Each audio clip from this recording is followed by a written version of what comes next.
et d'être ici pour adorer avec vous.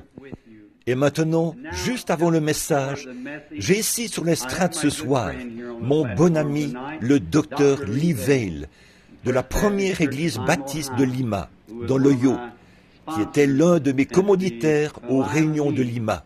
Je lui ai demandé, en venant ici ce soir, s'il pouvait dire un mot à l'Assemblée, peut-être en rapport aux réunions de Lima, pendant un instant ou deux. Et je suis heureux de vous présenter ce soir le docteur Lee Vail, un autre baptiste qui a le Saint-Esprit.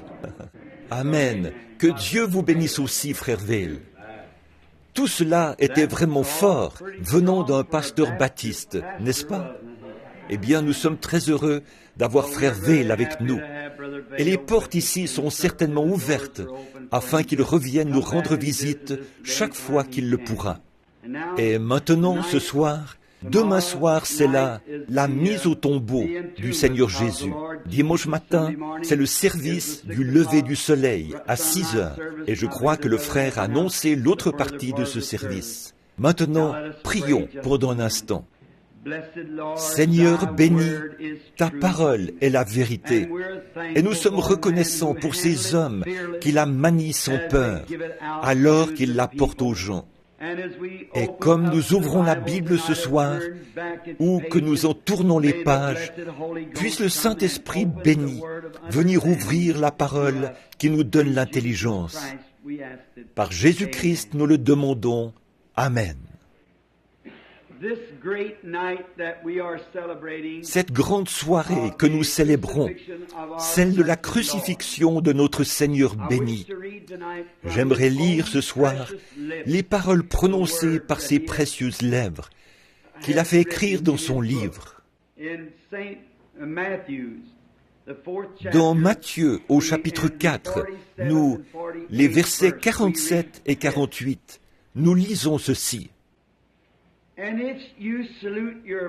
Et si vous saluez seulement vos frères, que faites-vous d'extraordinaire? Les païens aussi, n'agissent-ils pas de même? Mais soyez donc parfaits, comme votre Père céleste est parfait. Et ce soir, nous avons annoncé que nous allions parler sur le sujet de la perfection. Maintenant, ça semble être un texte très étrange à prendre pour le soir de la crucifixion de notre Seigneur.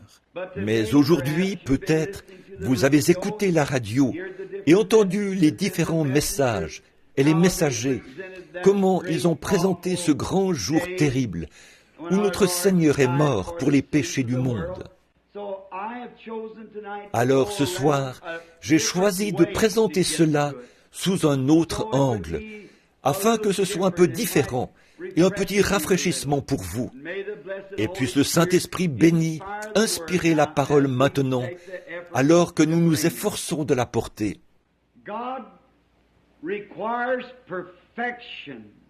Dieu exige la perfection. Nous voulons garder cela à l'esprit, qu'il n'y a rien de partiel qui puisse aller dans la présence de Dieu. Cela doit être parfait, notre adoration est tout. Or, dans le jardin d'Éden, Dieu avait placé Adam et Ève dans le jardin. Et ils ont péché et transgressé les lois de Dieu, en péchant par désobéissance. Et quand il y a transgression, la désobéissance est la transgression de la loi.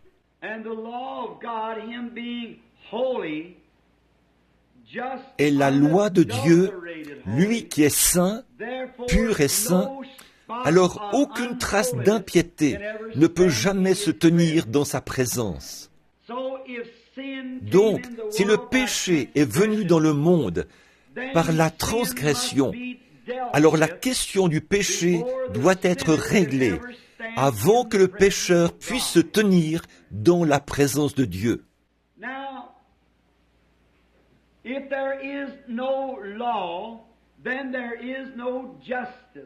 Maintenant, s'il n'y a pas de loi, alors il n'y a pas de justice. Mais la loi exige, ou la justice exige une loi. Et la loi, Quand elle est invoquée, elle applique la justice. Or, nulle chair n'est sauvée par la loi. La loi ne peut pas nous sauver. La loi est simplement la chose qui nous a mis en prison, mais elle n'a aucune puissance rédemptrice. La loi nous a seulement montré que nous sommes des pécheurs, et elle nous a condamnés. Voilà à quoi sert la loi. Elle sert à porter la condamnation, ou à vous montrer où se trouve votre erreur. Donc la loi en elle-même ne pouvait pas sauver. Elle ne pouvait qu'engager des poursuites. Et Dieu étant saint et juste, il devait engager une poursuite. Il devait engager une poursuite contre le pécheur, parce qu'il avait franchi les limites de la grâce et était devenu un citoyen qui enfreignait la loi.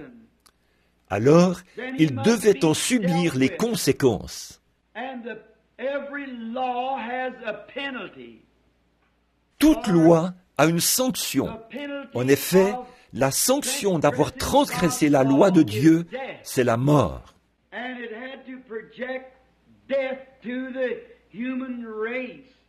Et cela devait semer la mort dans la race humaine. Et toute la race humaine est sous la sanction de cette loi.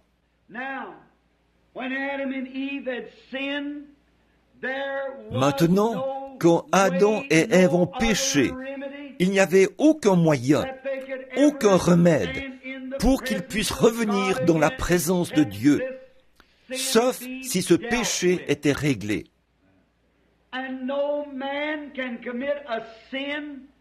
Et aucun homme ne peut commettre un péché, quel qu'il soit, peu importe combien le péché est petit ou combien il est grand. Ce péché-là doit être réglé avant que celui qui l'a commis puisse revenir dans la présence du Dieu saint. C'est pourquoi, lorsque Adam et Ève ont péché et ont transgressé la loi, ils ont été assujettis à la mort. Et la loi devait être exécutée. C'est pourquoi cela a assujetti toute la race humaine à la peine de mort. Maintenant, si nous pouvons seulement nous arrêter quelques instants là, dans notre pensée, et regarder ce grand tableau, et nous rappeler que chaque personne ici est incluse là-dedans. Chaque homme et chaque femme, chaque enfant est inclus dans la peine de mort par la transgression du premier être humain, Adam. Par sa transgression, chacun d'entre nous est devenu victime du péché. Et la question du péché doit être réglée. Et alors Dieu, dans sa grande infinité et son grand amour, la loi servait à séparer le pécheur de son Créateur.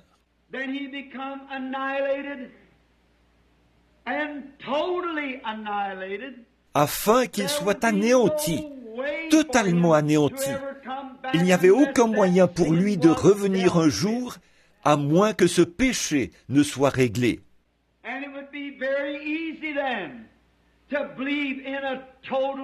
Et il serait alors très facile de croire à l'anéantissement total d'un pécheur à la fin, car il est complètement à jamais séparé de la présence de Dieu. Maintenant, remarquez ce péché. Et comme Dieu, qui est juste, il ne pouvait rien faire d'autre que d'être juste, car il est la ressource de toute justice. Alors, il n'y aurait rien d'autre à faire pour lui que d'appliquer la sanction pour cette transgression. Et la sanction était la mort, car il a dit, « Le jour où tu en mangeras, ce jour-là, tu mourras. »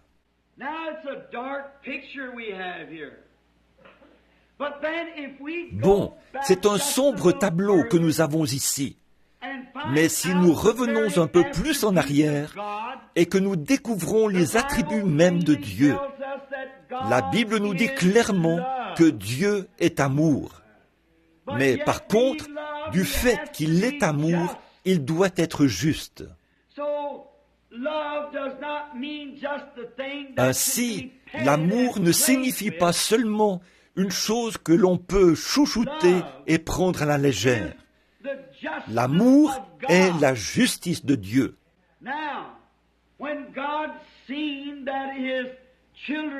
Ainsi, quand Dieu a vu que ses enfants avaient transgressé sa loi et qu'ils devaient subir la mort, alors l'amour souverain est intervenu pour pourvoir de moyens.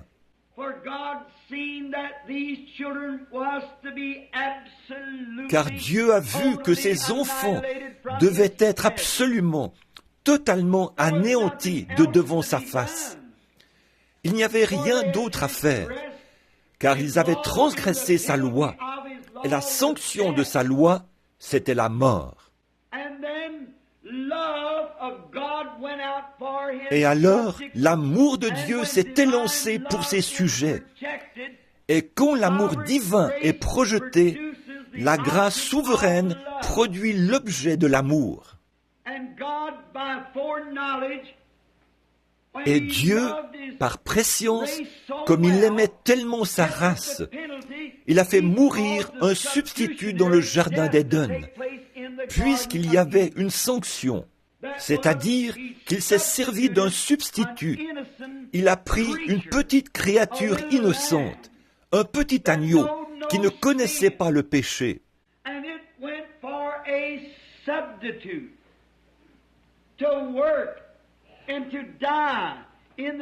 Cela a servi de substitut qui a été utilisé et est mort à la place du pécheur coupable. Et c'était un agneau immolé pour préserver la vie de ses sujets.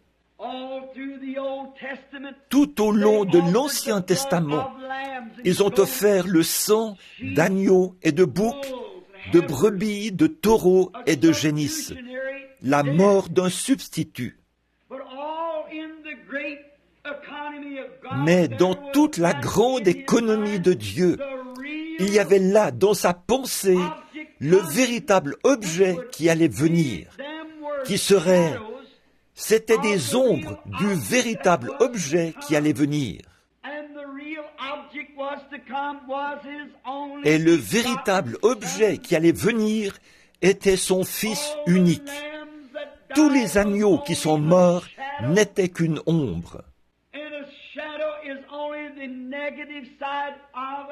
Une ombre n'est que le côté négatif d'un objet. Et ils indiquaient seulement le calvaire qui allait venir. Maintenant, pour avoir une image de cela, prenons dans nos Bibles, dans l'Épître aux Hébreux, et prenons ici ce que Paul, ce grand apôtre qui parle là, il essaie de séparer ces choses pour nous. Au chapitre 10 de l'Épître aux Hébreux, nous lisons ceci. Et j'aime tellement la parole. La parole est la vérité. Et j'aime la lire devant mon assemblée, car je sais qu'au jugement, je vais comparaître avec eux, et je dois rendre des comptes. Ainsi, si je le tire de la parole, alors je ne serai pas coupable, parce que c'est la parole, et Dieu est responsable de sa parole. Nous voyons tellement d'évangélistes et tout aujourd'hui qui mettent en avant leur personnalité. Oh, c'est une chose honteuse. Et on découvre en allant dans les églises. On visite une église et on y trouve un certain pasteur. Il a une petite manière d'agir particulière, une petite émotion. Si on ne prête pas attention, toute l'assemblée prendra cet esprit. S'il est juste un peu émotif, ou s'il secoue la tête, ou fait un petit quelque chose de bizarre, eh bien, toute l'Église fera la même chose. Et nous avons aujourd'hui, dans nos églises modernes, c'en est au point où ce sont des sensations et des petites choses comme ça. Et c'est devenu une telle confusion. Mais, ô mes frères bien-aimés, s'il y a un temps où nous devrions nous aligner sur la parole, c'est aujourd'hui.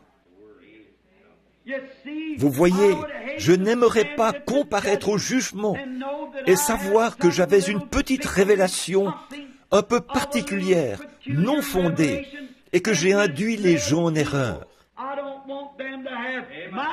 Je ne veux pas qu'ils aient mon esprit, ma façon d'agir, mais je veux qu'ils aient l'Esprit de Dieu, selon la parole de Dieu, qui produit la vérité. Aussi, en cette grande occasion ce soir, j'aimerais lire un extrait de la parole éternelle de Dieu. Maintenant, nous comprenons que la loi a existé pendant de nombreuses années, mais la loi n'a jamais pu enlever le péché. Comme je l'ai dit dans le passé, elle n'était qu'une prison.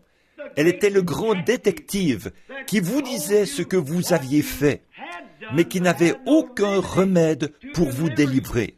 Elle vous mettait dans la maison de prêt sur gage, mais il n'y avait pas de rédempteur pour vous en faire sortir. Elle ne faisait que vous emprisonner pour vous faire savoir que vous étiez un pécheur. Mais remarquez maintenant dans Hébreux, au chapitre 10, alors que nous lisons.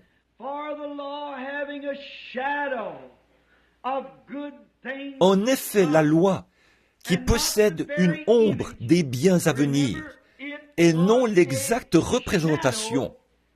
Souvenez-vous, c'était l'ombre d'une image à venir.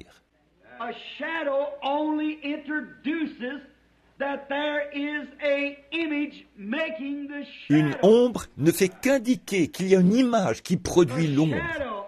Une ombre des choses à venir, et non l'image elle-même.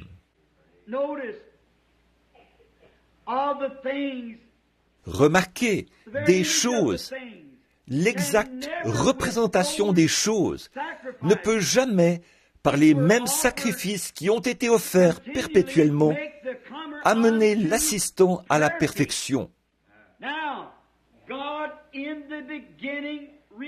Or Dieu, au commencement, exigeait la perfection.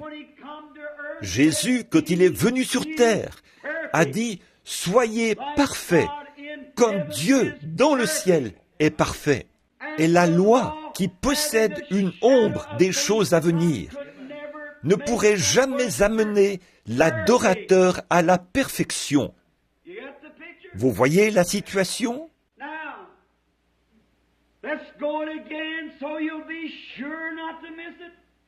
Maintenant, revoyons ça pour que vous soyez sûrs de ne pas le manquer. Dieu exige une sainteté parfaite.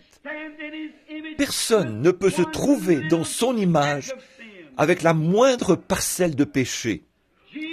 Jésus a témoigné de la même chose et a dit « Soyez parfaits, tout comme Dieu dans le ciel est parfait. » Et la Bible dit que la loi ne pourrait jamais, avec ses sacrifices, amener l'assistant à la perfection. Ainsi, la loi ne pouvait rien amener à la perfection.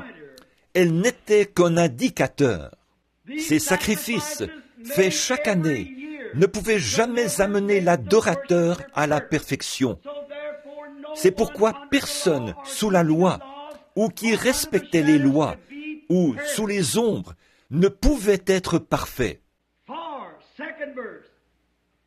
Car, verset 2, autrement, n'aurait-on pas cessé de les offrir? S'il y a quoi que ce soit que je peux faire pour me rendre parfait dans la présence de Dieu, alors Christ n'avait pas à mourir pour moi. S'il y a une seule chose que vous pouvez faire qui aurait un quelconque mérite dans la présence de Dieu, alors Christ est mort en vain. Aucune observation de la loi, aucune de vos idées légalistes, rien de votre propre sainteté, rien que vous pourriez arrêter de faire, arrêter de mentir, arrêter de voler, arrêter de fumer du tabac, arrêter d'aller au cinéma. Vous êtes toujours perdu. Rien ne peut le faire. Adhérez aux églises, les rituels, les cérémonies, les baptêmes, les ordres religieux, la lecture de credo, réciter des prières. Toutes ces choses ne comptent absolument pas. Vous êtes perdus.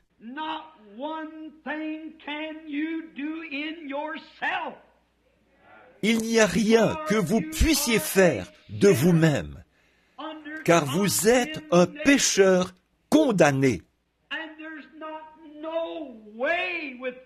Et il n'y a aucun moyen en vous-même, ou aucun credo, ou quoi que ce soit que vous puissiez faire ou penser de vous-même, qui aurait un quelconque mérite dans la présence de Dieu, parce que vous êtes un pécheur pour commencer.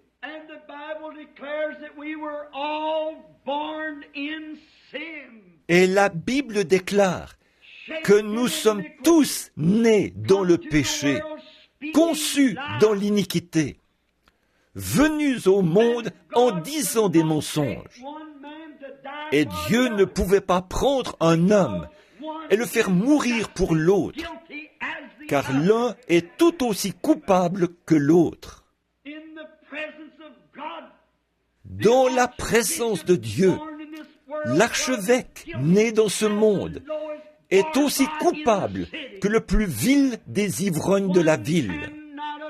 L'un ne peut pas servir d'expiation pour l'autre. C'est pourquoi il a pris la vie innocente d'un animal, un petit agneau. Et sous l'Ancien Testament, la loi stipulait que lorsqu'un homme péchait, il amenait l'agneau à l'autel. Disons que s'il transgressait un des commandements, il amenait l'agneau et il le déposait sur l'autel. Il posait ses mains sur l'agneau et il confessait ses péchés, confessait qu'il avait tort et qu'il savait qu'il était coupable. La loi exigeait la mort et il amenait un agneau pour que celui-ci prenne sa place. Et quand on tranchait la gorge du petit animal, et il se mettait à donner des coups avec ses petites pattes et à bêler. Si vous avez déjà vu un agneau se faire abattre, quel cri pitoyable! Le pauvre petit être qui essaie de bêler, sa petite veine jugulaire est coupée. Et alors qu'il donne des coups de patte et qu'il tremble, alors qu'il se redresse, puis tremble de nouveau et bêle, et le sang qui jaillit, cela trempe sa petite laine et les mains de l'adorateur. Et alors, comme l'adorateur prenait conscience, pour avoir commis un adultère, pour avoir menti, volé, quelle qu'ait été sa culpabilité, ou même avoir eu de mauvaises pensées, peu importe ce que c'était, la moindre ombre, il était coupable, car c'était sa nature. Il était une personne coupable, peut-être pas par désir, mais par sa nature, il était coupable. Et il devait reconnaître que ce petit agneau innocent était mort à sa place. Et il avait de la peine pour cette petite chose. Mais l'homme, dès que l'agneau était finalement mort, avec le sang de l'agneau sur les mains, il quittait le bâtiment avec le même désir dans son cœur qu'il avait au départ. Pourquoi ? Parce que la vie qui était dans le petit agneau, la vie se trouve dans le sang. Votre vie est dans votre sang.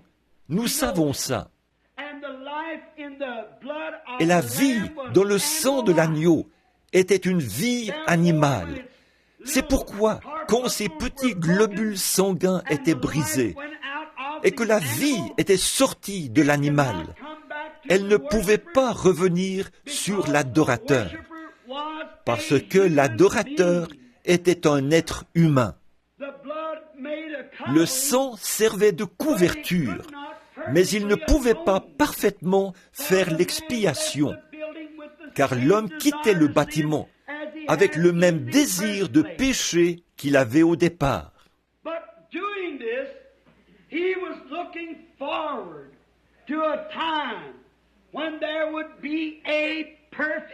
Mais en faisant ceci, il attendait le moment où un agneau parfait viendrait. Et il le faisait avec l'Holocauste, parce que c'était le seul moyen qu'il connaissait. Alors, vous voyez, quand le sang coule et que la vie sort de l'animal, elle ne peut pas revenir sur l'homme, car l'une est animale, l'autre est humaine, un animal innocent pour un homme coupable.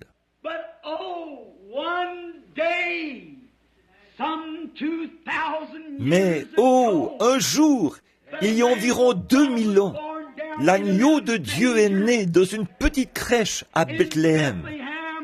Et il a été mené comme une brebis à l'abattoir. Il y a environ 1900 ans, cet après-midi, à 15 heures, il est mort. Et l'agneau de Dieu, sans tache et irréprochable, était suspendu à la croix du calvaire. Et il est mort pour chaque pécheur. Maintenant, quand l'adorateur s'avance vers cet agneau par la foi, et c'est un agneau différent, ce n'est pas un agneau comme les autres. Nul ne peut venir à cet agneau si Dieu ne l'attire premièrement. Vous voyez la souveraineté de Dieu? Oh, j'espère que cela descend profondément maintenant. Regardez, Dieu savait qu'il avait des brebis dans ce monde. Il savait qu'il aurait des gens à sauver. Et son amour a regardé au loin et a vu ceux qui seraient sauvés. Donc, par prescience, il a prédestiné une église à le rencontrer là-bas, sans tache ni ride. Et si Dieu exigeait une église sans tache ni ride, il devait avoir quelque chose pour la rendre ainsi. Il ne pouvait pas l'exiger. Sa justice, ses jugements ne permettaient pas qu'il demande une telle chose s'il n'y avait pas un moyen de le faire. Et l'homme ne peut pas le faire lui-même. Il est un échec total. Dieu lui a fait voir cela par la loi, par les juges et tout au long de l'Ancien Testament. Il a envoyé les prophètes, il a envoyé l'homme juste, et on a constaté que tous, ils ont échoué.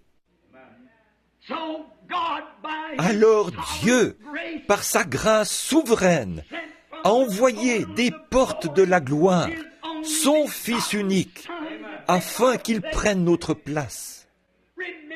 Souvenez-vous, s'il avait dit au pape de Rome de la prendre, il n'aurait pas pu le faire. S'il avait dit à l'archevêque de Canterbury de le faire, il n'aurait pas pu le faire.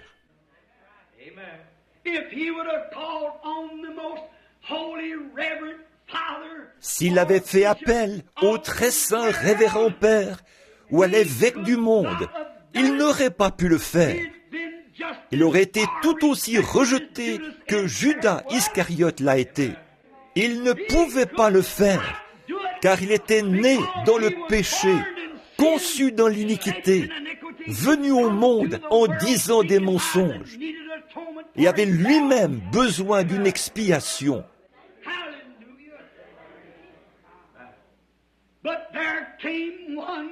Alléluia! Mais quelqu'un est arrivé des portails de la gloire.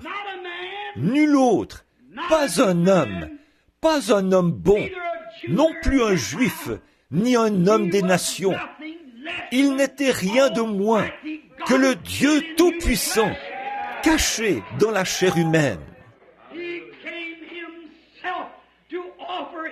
Il est venu lui-même pour offrir son propre sang, car cela n'est pas venu par le sexe. Le sexe n'a rien à voir là-dedans.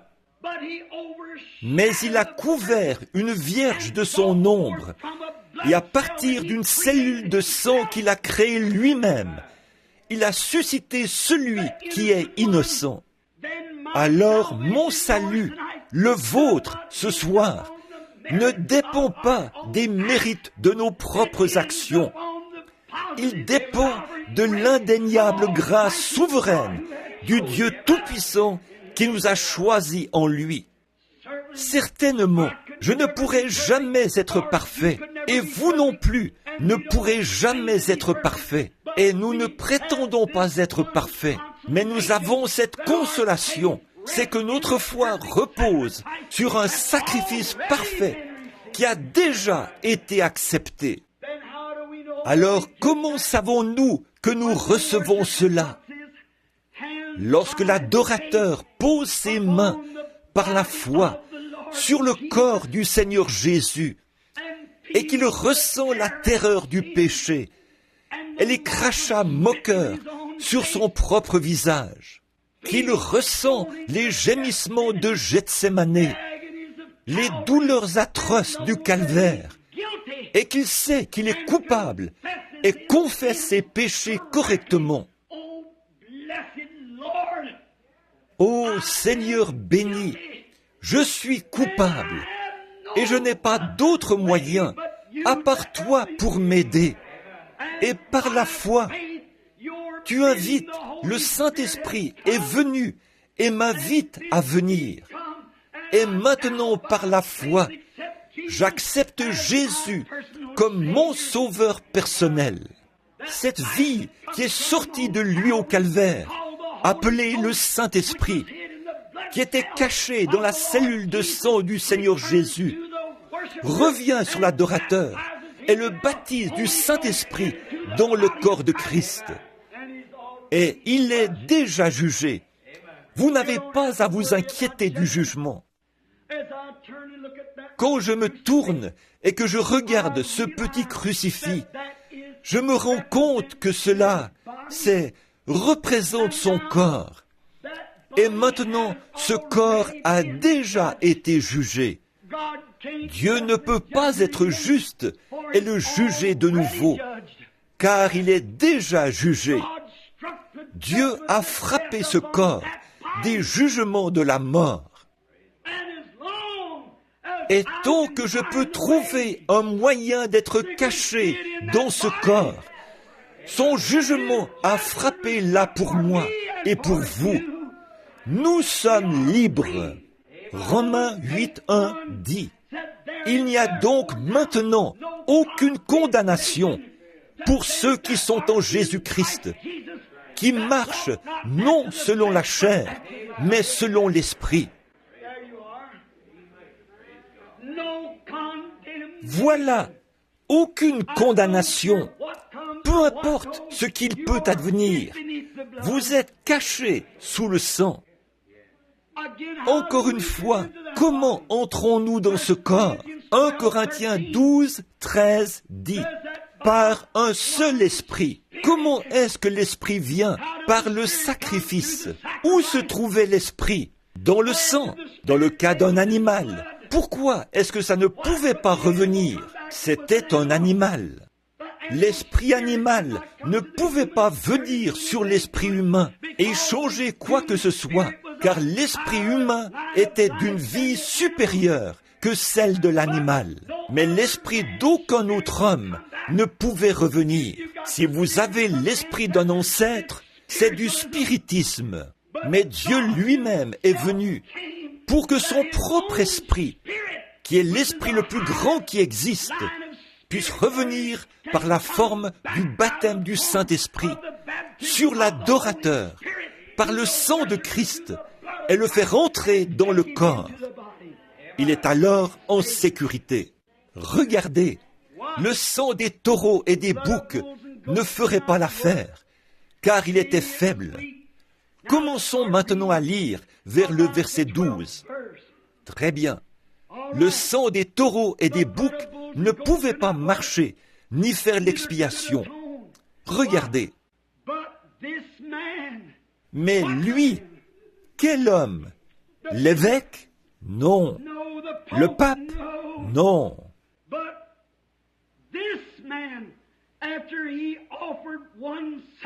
Mais lui, après offert un seul sacrifice pour le péché, s'est assis pour toujours à la droite de Dieu, attendant désormais que ses ennemis soient devenus son marchepied. Êtes-vous prêts?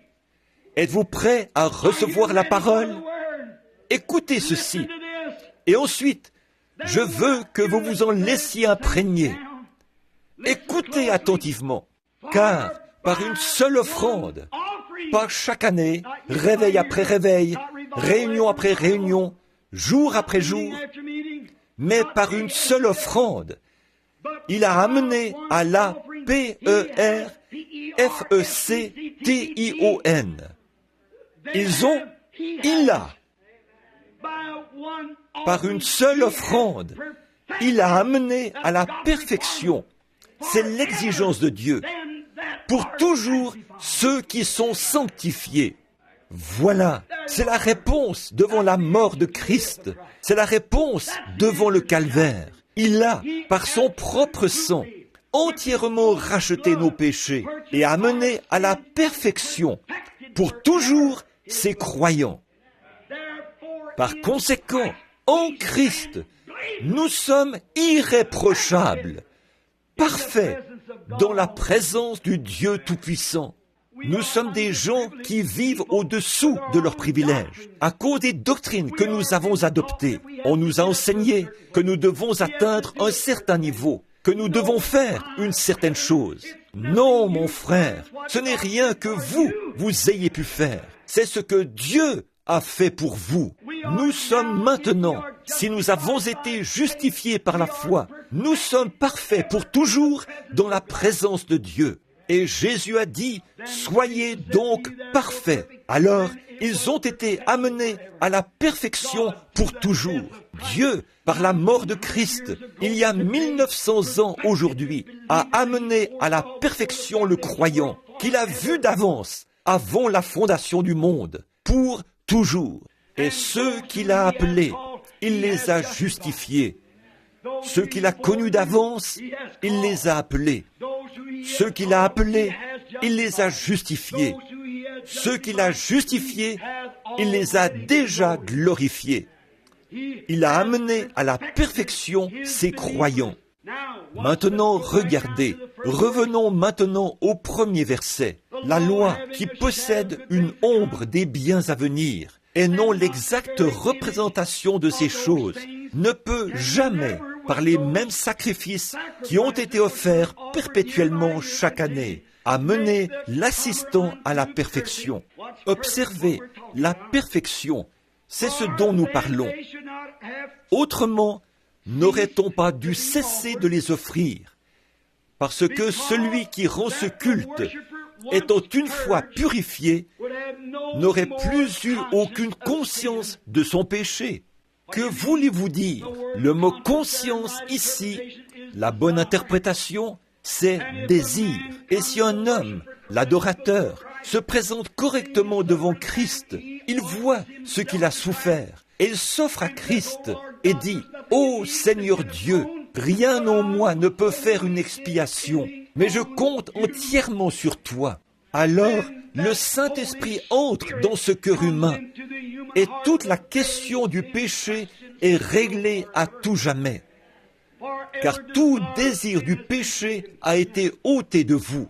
En effet, si la loi avait pu accomplir cela, on n'aurait pas cessé d'offrir ces sacrifices. Mais comme elle en était incapable, il a fallu que Christ meure afin de nous amener à la perfection. Mes amis, il y a tant de choses que nous pourrions dire ce soir au sujet de la perfection. Nous essayons toujours de rabaisser les autres afin de nous rendre un peu plus saints qu'ils le sont. Ils le sont. Mais si seulement nous regardions le tableau, c'est seulement par la grâce de Dieu que nous sommes ce que nous sommes. Ici, il y a quelque temps, dans l'Ohio, j'ai appris une leçon à mes dépens. Je tenais une série de réunions là-bas dans l'Ohio et je demeurais à la campagne. À cause des foules, je ne pouvais pas rester en ville. Nous mangions habituellement dans un petit restaurant d'un quart. Et les petites serveuses étaient si aimables, habillées décemment et aussi soignées qu'elles pouvaient l'être. Très distinguées, elles nous servaient. C'était un petit coin de paradis de manger dans un tel endroit. Leur cuisine était impeccable. Et le dimanche, ils fermaient et allaient à leur église. J'avais un peu faim et je devais prêcher le dimanche après-midi. Et je suis allé dans un petit restaurant ordinaire, juste un petit restaurant américain typique, pour prendre quelque chose à manger. Et quand j'ai franchi la porte, qu'est-ce que j'ai entendu sinon le son d'une machine à sous? Et il y avait là un homme de mon âge, qui était peut-être un homme marié, son bras autour d'une femme, en train de jouer à une machine à sous. Notre loi même, la protection de notre justice, de nos biens, était là, violant une chose qu'il était censé protéger. En effet, il est illégal de jouer à des jeux d'argent dans l'Ohio. Cet homme-là jouait à une machine à sous. Et je me suis retourné et j'ai regardé vers l'arrière du bâtiment. Il y avait une bande d'adolescents et il y avait un de ces disques de rock'n'roll qui jouait dans la machine. Une jeune femme d'environ 18 ans qui avait très clairement l'anatomie d'une femme. Mais elle était là avec sa robe qui descendait bas en avant. Et un de ces garçons avait ses mains sur la fille, là où elle n'avait pas lieu d'être. Et il fumait et buvait. Et j'ai pensé, ô Dieu, comment peux-tu supporter ça? Et j'ai regardé à ma droite, quand j'ai entendu quelqu'un faire un gros grognement. Et une femme âgée était assise là, probablement de 60 ou 70 ans. Elle portait ses petits vêtements vulgaires, qui arrivait à peu près à la moitié de ses membres, et sa pauvre vieille chair ridée était aussi flasque que possible. Et elle portait du rouge à lèvres et une grande chose violette peinte sur le côté de son visage. Une petite paire de chaussures aux pieds, des sandales avec les ongles d'orteil peints en violet, les ongles de ses mains peints en violet, et ses cheveux étaient coupés très courts, frisés et teints en bleu, et je les regardais. Et de l'autre côté de la table, deux hommes étaient assis là, ivres. L'un d'eux, c'était l'été, portait un grand pardessus militaire, avec une écharpe grise autour du cou, et le visage couvert de barbe, qui faisait des ronds et tout. Les hommes se sont retirés d'auprès d'elle et ont commencé à marcher comme ceci vers les toilettes. Je suis resté là et j'ai dit, « Oh Dieu, pourquoi ne détruis-tu pas tout ça? Pourquoi ne l'engloutis-tu pas dans la terre? » J'ai dit, « Est-ce que mes petites Sarah et Rebecca devront grandir dans de telles conditions? » J'ai dit, « Comment peux-tu, ô Dieu, dans ta grande sainteté, supporter même de regarder une chose comme cela, sans envoyer un tremblement de terre pour l'engloutir? » Et pendant que j'étais là à condamner cette femme, en faisant cela, je me suis retiré derrière la porte. J'ai senti l'Esprit de Dieu venir vers moi et je me suis placé derrière la porte et j'ai vu comme quelque chose qui tourbillonnait. Et quand ça s'est produit dans la vision, c'était la terre qui tournait et qui tournait. Et comme j'ai remarqué, autour de la terre, il y avait un fil cramoisi autour de la terre. Et quand je suis arrivé là, sur la terre, je me suis vu, petit garçon, en train de faire des choses que je n'aurais pas dû faire. Peut-être pas comme ça, mais c'était péché. Et chaque fois que je faisais quelque chose, je voyais cette grande ombre noire monter vers le ciel. Et là, Dieu m'aurait tué sur le champ. Puis j'ai vu ce sacrifice parfait qui se tenait là, entre moi et Dieu. Je l'ai vu se tenir là, avec les épines sur sa tête, et le crachat qui coulait sur son visage. Et chaque fois que mes péchés commençaient à se diriger vers Dieu, il s'élançait et les attrapait comme le pare-choc d'une voiture. Il me protégeait de la mort.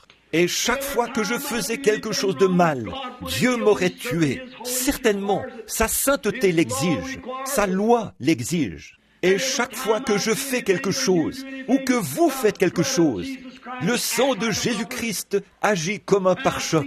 Et j'ai vu que ce fil cramoisi signifiait que le sang protège encore la terre.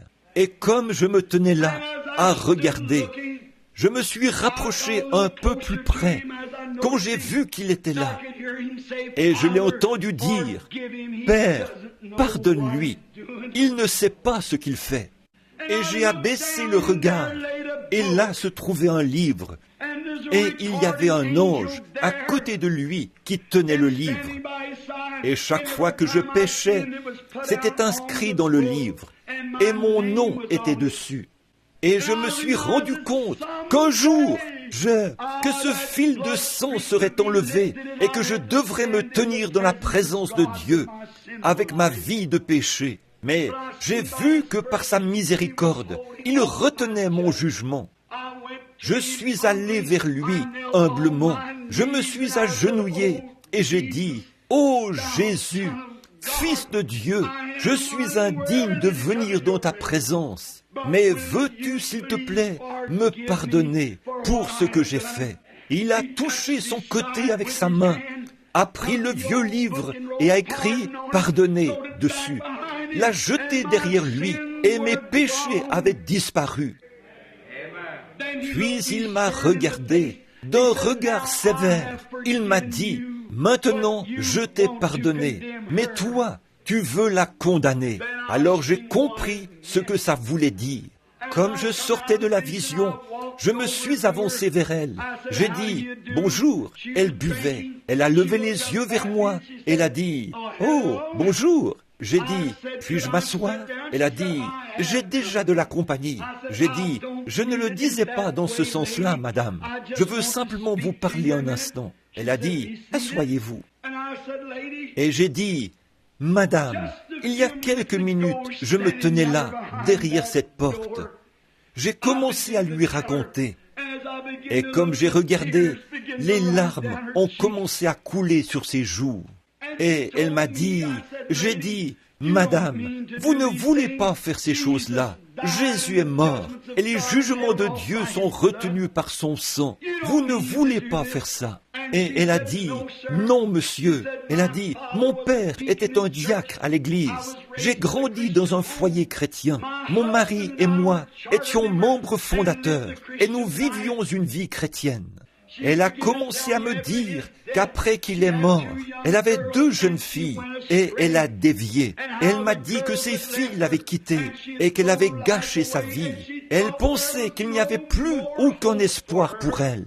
Mais j'ai dit, « Oh Dieu, sois miséricordieux. Ceux qu'il a connus d'avance, il les a appelés. » Elle a dit, « Êtes-vous le révérend Branham de là-bas ?» J'ai dit, « C'est moi. » Elle a dit, « J'ai honte de moi, d'être assise ici comme ça. » Elle a dit, « Pensez-vous qu'il y aurait une chance pour moi ?» J'ai dit, « Jésus a les bras tendus. Il attend que vous veniez, madame. » Et les autres ont commencé à prêter attention. Et j'ai dit, « Voudriez-vous vous avancer avec moi ici ?» Elle a dit, « Oui, je veux bien, monsieur. » Je l'ai prise par la main. J'ai dit, « Vous avez à peu près l'âge de ma mère. Voudriez-vous vous agenouiller ici avec moi, sur le plancher ?» Et là, sur ce plancher, nous avons transformé cet endroit, cet après-midi-là, en une réunion à l'ancienne mode. Et Dieu a sauvé cette femme par sa grâce. Elle s'est habillée et est venue à la réunion. Et pour autant que je sache, ce soir, elle vit une vie chrétienne. Qu'est-ce que c'est ? Oh, Dieu exige la perfection. Il exige votre repentance. Il exige votre loyauté envers lui. Mais il regarde ce soir, peu importe combien vous avez péché, que ce soit peu ou beaucoup, vous êtes quand même un pécheur. Et vous ne pouvez pas entrer autrement que par Jésus-Christ, le sacrifice de Dieu entièrement suffisant. Et en lui, vous êtes rendu parfait pour toujours. Pensez-y, ce n'est pas quelque chose que vous faites, ce n'est pas que vous tournez la page. Ce n'est pas une nouvelle vie que vous commencez, c'est une confession de vos torts et la grâce de Dieu envers vous. Cela vous amène à la perfection. Et alors, vous êtes rendu parfait en Jésus-Christ. J'ai confiance que ce soir, mon ami, pendant que nous sommes ici en ce grand moment crucial, là où des décisions doivent être prises, après avoir entendu cette histoire, vous ne l'aviez peut-être jamais entendue auparavant. Mais vous ne pouvez pas passer l'une de ces portes et demeurer la même personne que lorsque vous êtes entré. Vous devez sortir meilleur ou pire. Et pendant que nous courbons la tête un instant, je veux que vous y réfléchissiez sérieusement. Qu'en est-il de votre âme ce soir? Jésus-Christ est mort pour vous. Vous dites, frère Branham, quand je pourrai arrêter de fumer, quand je pourrai arrêter de boire, quand je pourrai redresser cette chose-là, alors je vais le faire. Oh, cela ne sera jamais fait correctement. Vous n'y arriverez jamais. Pourquoi ne venez-vous pas simplement tel que vous êtes et par la foi, allez vers ce ruisseau que tes blessures ouvertes alimentent et l'amour rédempteur a été votre thème et le sera jusqu'à votre mort. Pourquoi prendre un substitut? Pourquoi essayer d'entrer par votre église? Pourquoi essayer d'entrer parce que vous avez arrêté de boire ou de mentir? Venez par le moyen de la perfection, car par un seul sacrifice, il a amené à la perfection pour toujours ceux qui sont sanctifiés. Comment puis-je être sanctifié? Confessez vos péchés dans la présence du sang de Jésus. Et la vie qui vient de ce sang revient sur l'adorateur et le sanctifie des désirs des choses du monde. Car par ce sacrifice entièrement suffisant, il nous a sanctifiés. Dans un seul esprit, nous avons tous été baptisés pour former un seul corps. Maintenant, il n'y a aucune condamnation pour ceux qui sont en Jésus-Christ, qui marchent non selon la chair, mais selon l'esprit. Si vous essayez de marcher selon l'esprit et que vous convoitez encore la chair, le sacrifice n'a pas été suffisamment appliqué sur vous. Mais l'adorateur, une fois purifié, n'a plus aucun désir de péché. Ça, c'était le calvaire. Ce n'est pas un endroit pour vendre des fleurs ou un petit endroit pour faire ceci ou cela. C'était un endroit où Dieu et l'homme ont été réconciliés.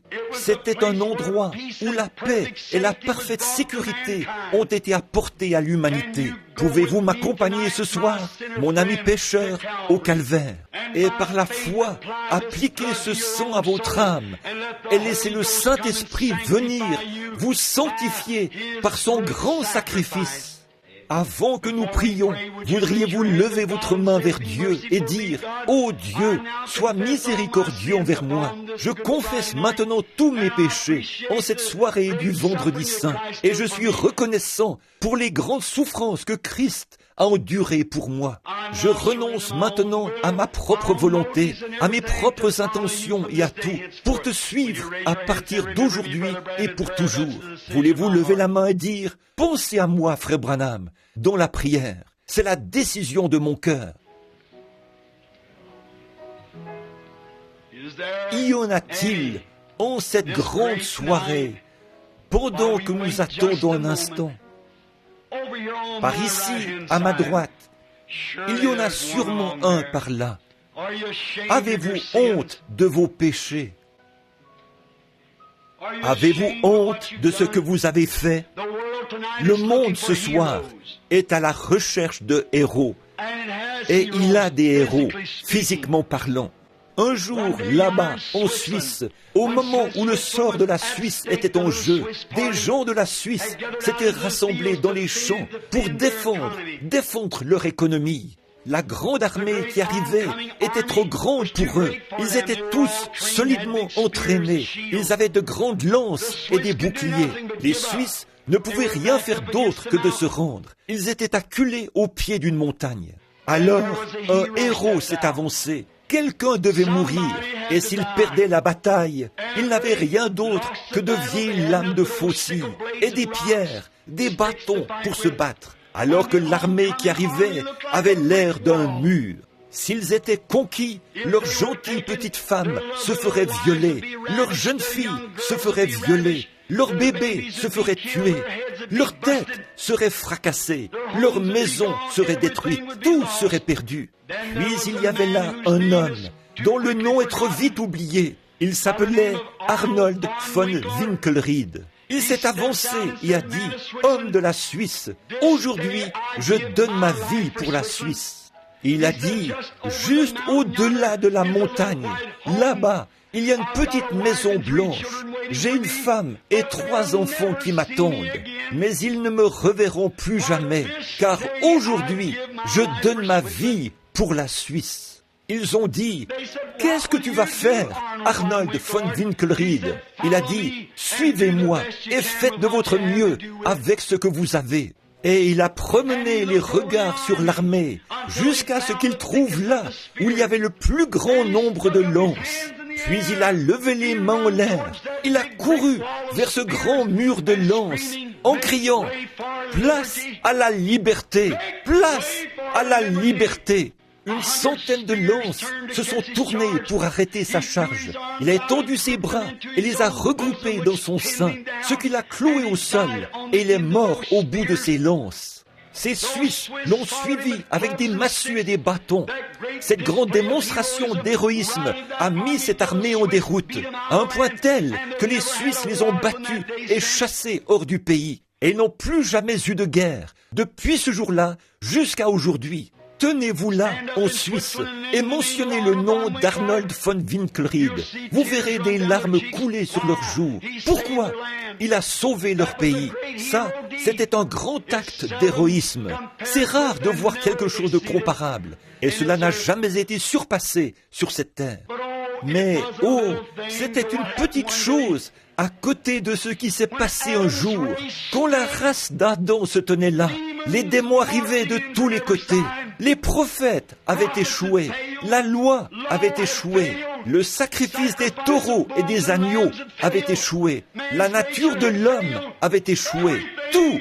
Et la petite race d'Adam se tenait là, vaincue, dépassée en nombre par les démons, les superstitions, les maladies, les afflictions.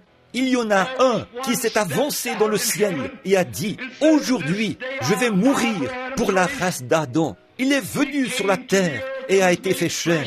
Il a regardé là-bas, au milieu de toutes ces lances, là où c'était le plus dense. La plus sombre des craintes de l'homme était la mort. Et il a pris la mort dans son sein. Et au calvaire, il a payé le sacrifice. Il a crié « Place à la liberté !»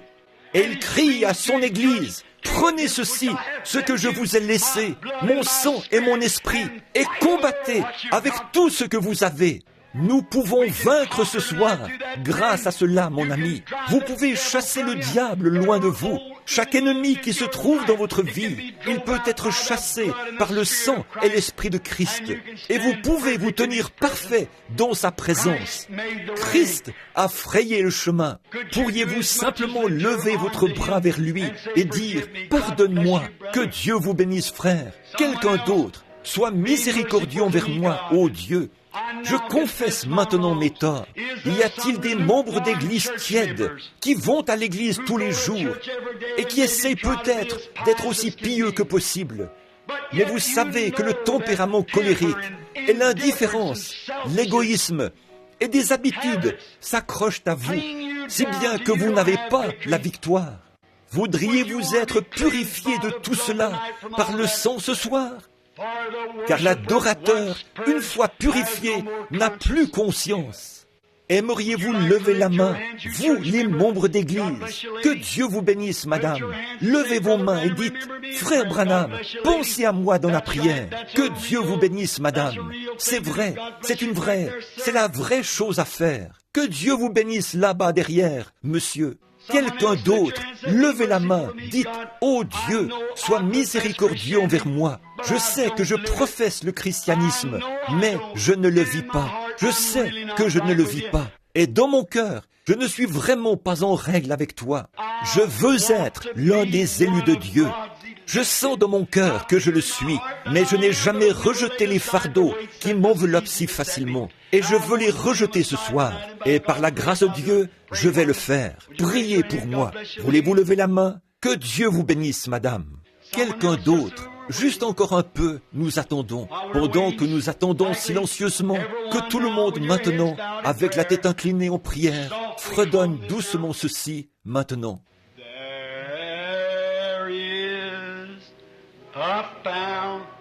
Il y a une source remplie du sang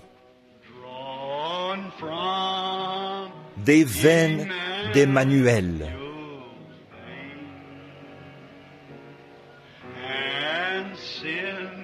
Tout pécheur plongé dans ce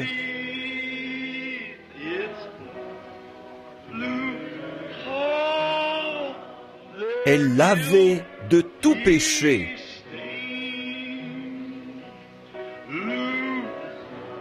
Ne voulez-vous pas y réfléchir en ce moment? N'essayez pas de vous en laver les mains. Christ est sur vos mains.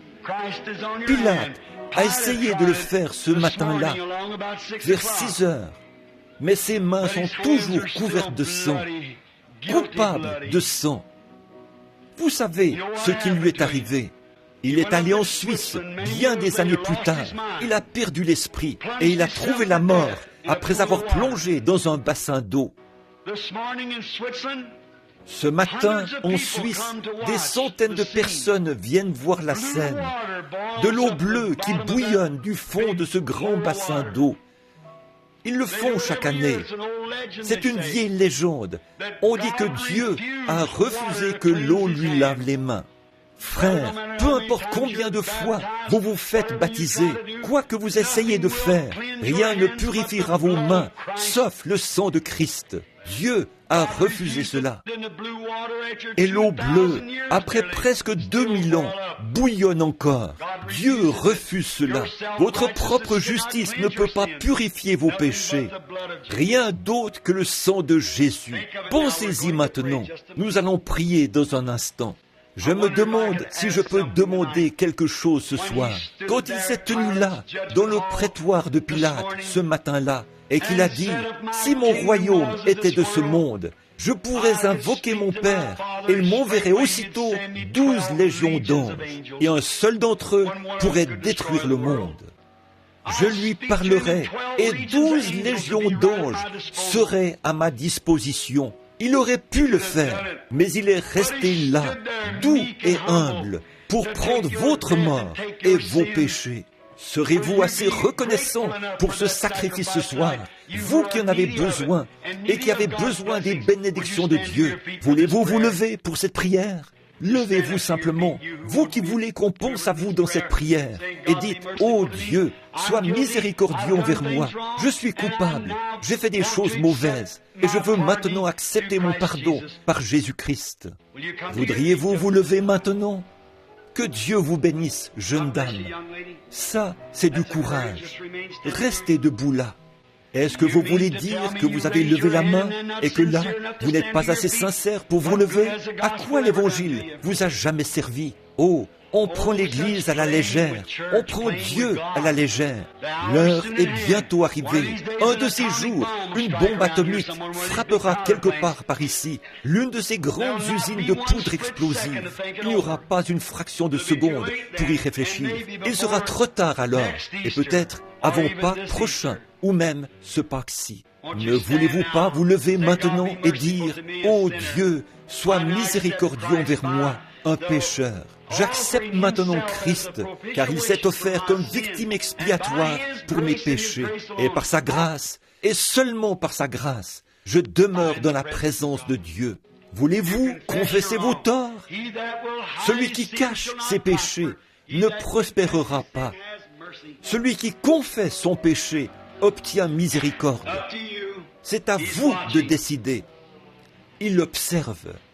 Maintenant, notre Seigneur béni, ce soir se tiennent ici 3 âmes pénitentes, un chiffre pertinent, un homme et 2 femmes.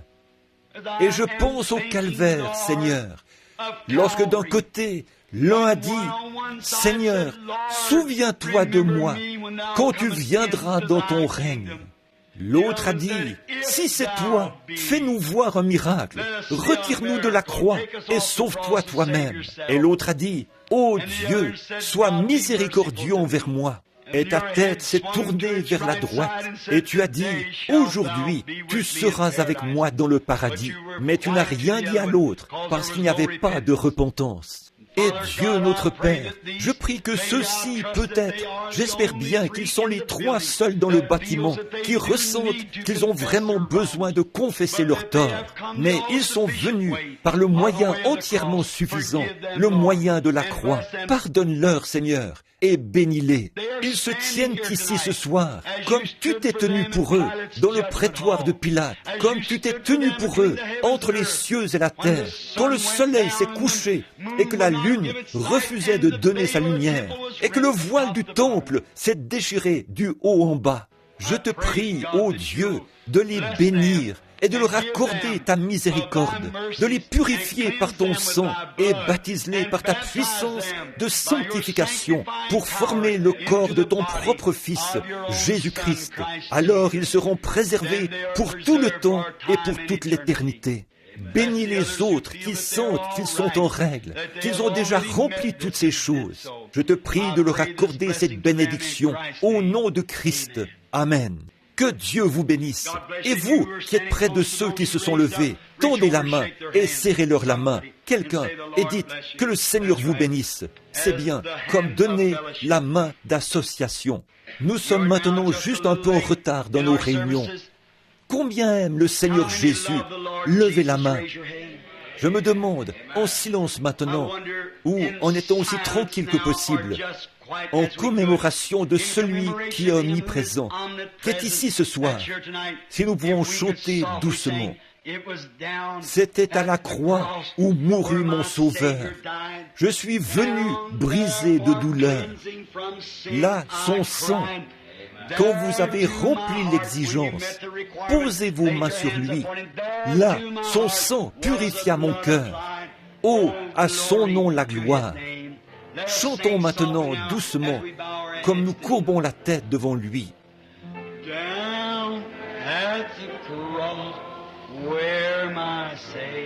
À la croix où mourut mon Sauveur. Je suis venu brisé de douleur. Là, son sang purifia mon cœur.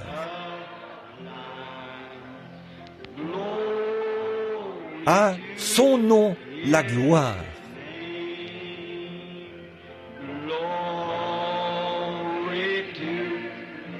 À son nom la gloire. Précieux nom. À son précieux nom la gloire.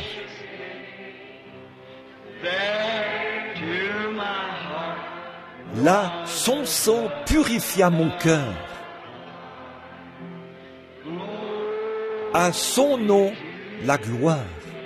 Maintenant, doucement, avec la tête inclinée, vous qui êtes sauvés, dites, oh, levez la main maintenant.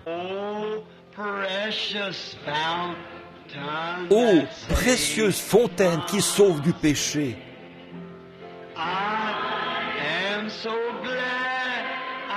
je suis si heureux d'y être entré.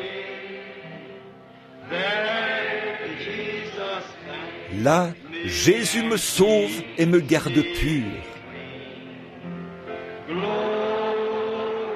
À son nom, la gloire.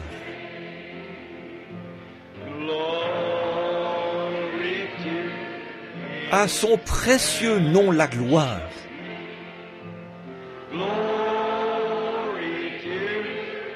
À son précieux nom, la gloire.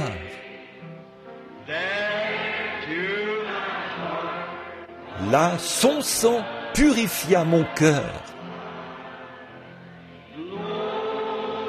À son nom, la gloire.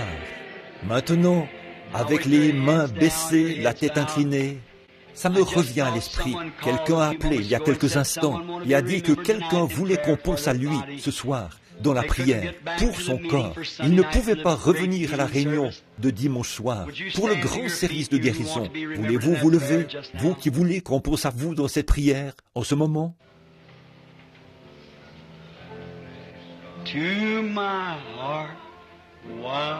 Son sang purifia mon cœur.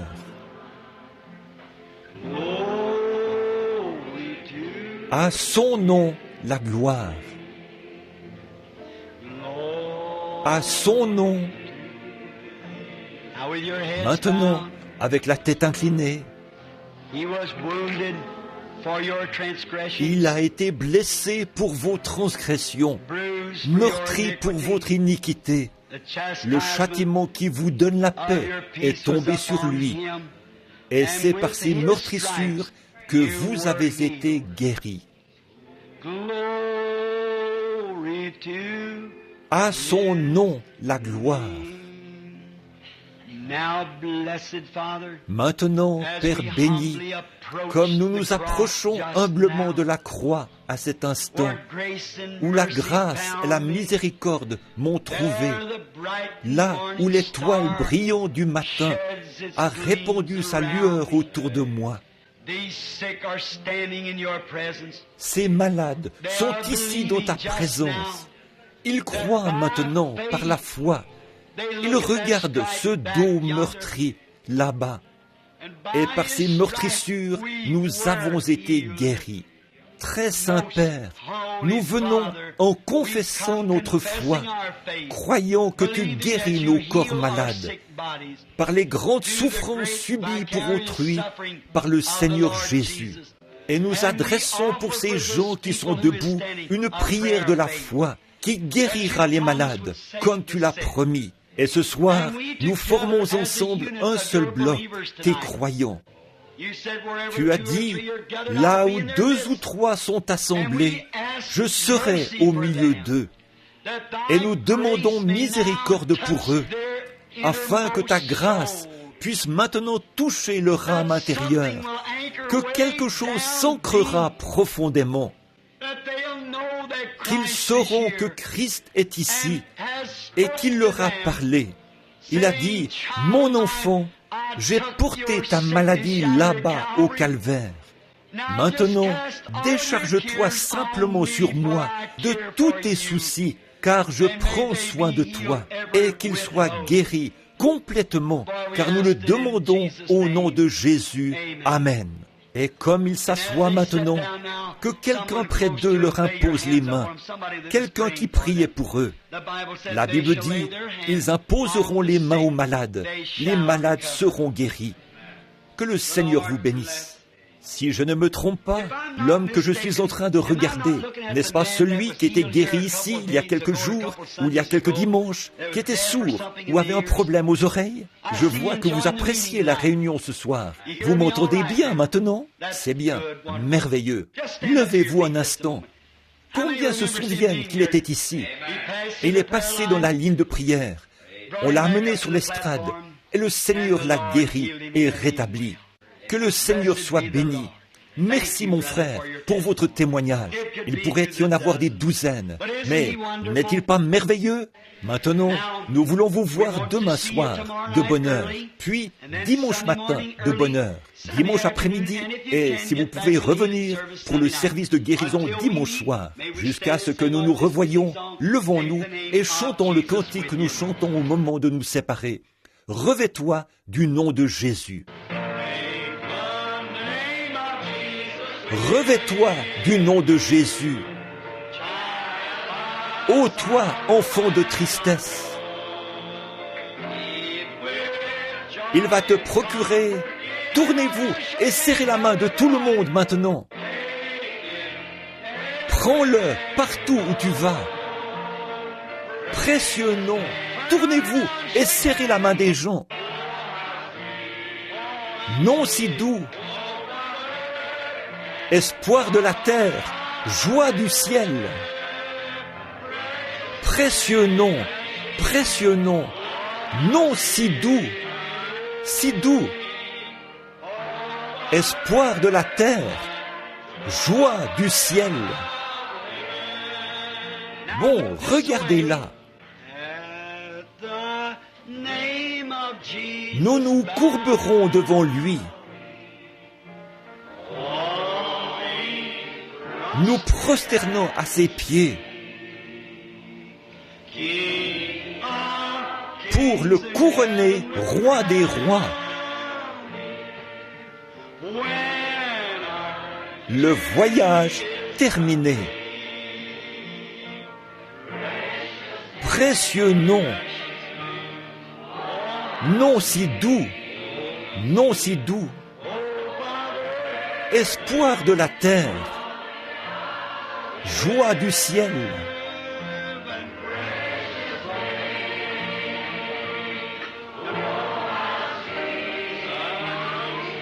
Si doux, espoir de la terre, joie du ciel.